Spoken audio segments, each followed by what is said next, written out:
Jeremiah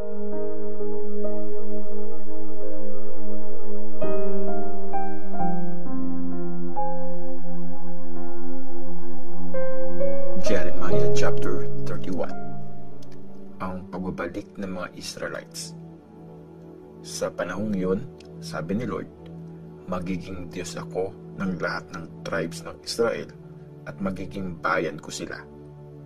Sinabi pa ni Lord, sa desert, nakakita ng awa ang mga taong nakaligtas sa gera. Nang maghanap ng pahinga ang Israel, nagpakita ako sa kanila mula sa malayo. Sa simula pa lang, minahal ko na kayo, kaya patuloy akong magiging tapat sa inyo. O dalagang Israel, muli kitang bubuuin. Papatugtugin mo uli ang mga tambourines at makikisayaw sa mga nagsa-celebrate. Magtatanim ka uli ng mga ubas sa mga hills ng Samaria. Magtatanim ang mga magsasaka at papakinabangan ang mga bunga nito. Darating ang araw na tatawag ang mga guards sa maburol na lupain ng Ephraim. Pumunta tayo sa Zion, kay Lord na Diyos natin. Ito pa ang sabi ni Lord. Kumanta kayo ng may kasiyahan para kay Jacob. Sumigaw ng todo para sa pinakatakilang bansa. Magpuri kayo at sabihin, niligtas ni Lord ang bayan niyang Israel, ang mga naiwan sa Israel na nakasurvive. Ibabalik ko sila mula sa lupain sa north at igagather ko sila mula sa dulo ng mundo. Kasama ang mga bulag at mga pilay, mga buntis at ang mga anak na.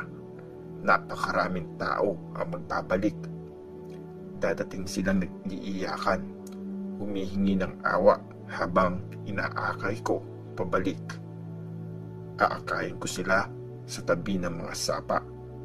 Dadaan sila sa patag na daan para di sila madapa. Naging tatay ako ng Israel at panganay kong anak si Ephraim. Mga bansa, pakinggan niyo ang sinabi ni Lord at i-declare nyo sa malalayong lupain at ipaabot nyo hanggang sa mga malalayong baybayin. Sabihin nyo, pinangalat niya ang Israel, pero igagather niya uli sila gaya ng ginagawa ng isang shepherd sa mga tupa niya. Kasi tinubos ni Lord ang Israel at pinalaya mula sa kapangyarihan ng mas malalakas sa kanya. Aakyat sila sa Mount Zion na masayang kumakanta. Punong-puno sila ng kaligayahan dahil sa mga pagpapala ni Lord na mga butil, alak at langis at maraming baka at mga tupa. Magiging parang garden na may patubig ang buhay nila. Never silang malalanta. Masayang sasayaw ang mga dalaga at magsasaya ang mga binata at matanda. Gagawin kong pagsasaya ang pagluluksa nila. Iko-comfort ko sila at papalitan ko ng saya ang kalungkutan nila. Bibigyan ko ng saganang pagkain ang mga priest at pupusugin ko sa pagpapala ang aking bayan. Akong si Lord ang nagsasabi nito. Ang awa ni Lord sa Israel. Ito ang sabi ni Lord. Naririnig sa Rama ang isang boses, pagdadalamhati at mapait na pag-iyak.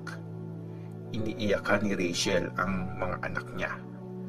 Ayaw niya magpa-comfort kasi patay na ang mga ito.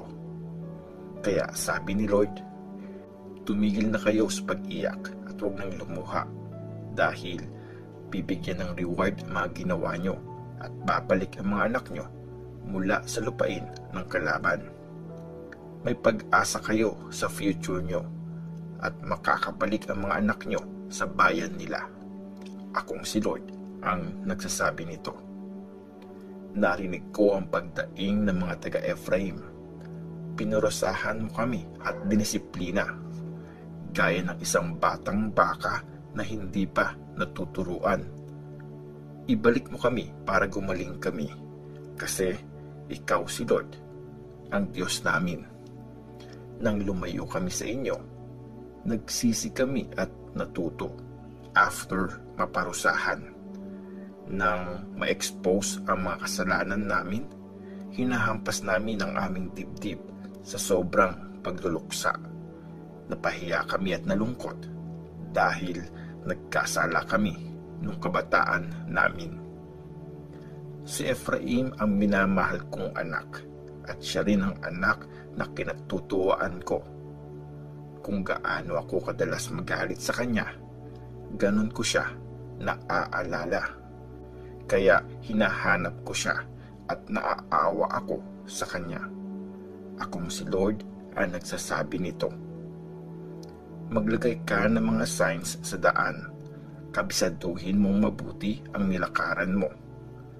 Bumalik ka na, Israel, sa mga cities mo.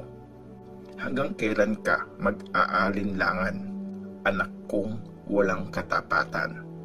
May bago at kakaibang ginawa si Lord sa mundo. Gaya ito ng pagtatanggol ng babae sa lalaki. Ang pag-unlad na ma-experience ng Israel. Kaya sabi ni Lord na makapangyarihan sa lahat, ang Diyos ng Israel, muli nilang sasabihin ang mga salitang ito sa lupain ng Juda at sa mga city nito pag binalik ko na sila sa lupain nila. I-bless sana ni Lord ang banal na bundok ng Jerusalem, ang lugar kung saan siya naninirahan. Sama-samang maninirahan ang mga tao sa Juda at sa mga cities nito, pati na ang mga magsasaka at mga shepherds kasama ang mga alaga nilang hayop.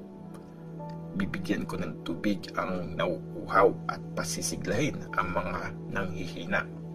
At sasabihin ng mga tao, masarap ang tulog ko at ang ganda ng gising ko. Sabi ni Lord, darating ang panahon na pupunuin ko ng mga tao at ng mga hayop ang Israel at ang Juda. Kung paano ako naging maingat ng aking ibagsak, bunutin, sirain, saktan at wasakin sila, buong ingat ko rin silang itatanim at bubuuin. Sa mga araw na yon, di na sasabihin ng mga tao, mga magulang ang kumain ng maasim na ubas, pero mga anak ang nangingilo ang mga ngipin.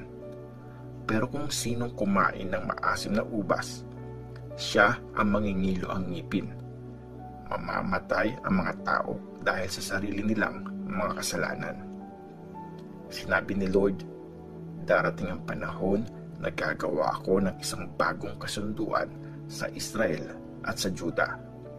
Di ito katulad ng kasunduan ko sa mga ancestors nila nung araw na nilabas ko sila mula sa Egypt. Kahit na para akong asawa sa kanila, di sila naging tapat sa kasunduan. Ito ang bagong kasunduang gagawin ko sa bayan ng Israel pag dumating ang panahong yon. Isusulat ko ang batas ko sa mga puso nila. Magiging Diyos nila ako at magiging bayan ko sila. Hindi na nila kailangang turuan ang isa't isa na kilalanin si Lord, dahil makikilala nila akong lahat, mula sa pinakamababa hanggang sa pinakadakila.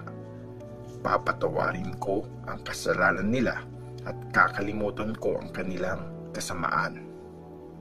Si Lord ang nagbigay ng araw para lumiwanag sa maghapon, at nag-ayos ng buwan at mga stars para lumiwanag sa gabi. Siya ang nagpapagalaw sa dagat at sa mga alon nito. Lord na mapangyarihan sa lahat ang pangalan niya. Habang nananatili ang kaayusang ito, forever ding mananatili ang Israel bilang isang bayan sa harapan ko. Kung kaya lang i-measure ang kalangitan o hukayin ang kalaliman ng mundo, pwede kong palayasin ang buong Israel sa lahat ng ginawa nilang kasalanan. Ito ang sabi ni Lord. Sinabi ni Lord, darating ang panahon na itatayo ulit ang city ng Jerusalem para sa akin, mula sa tower ng Hananel hanggang sa corner gate, at magtutuloy ang border nito hanggang sa hill ng Gareb at liliko papuntang Goa. Ituturing na banal para sa akin ang buong valley na pinagtatambakan ng mga patay at mga abo, lahat ng bukirin hanggang sa batis ng Kidron, hanggang sa Horse Gate paharap sa east. Never nang mawawasak o mapapabagsak ang city na ito.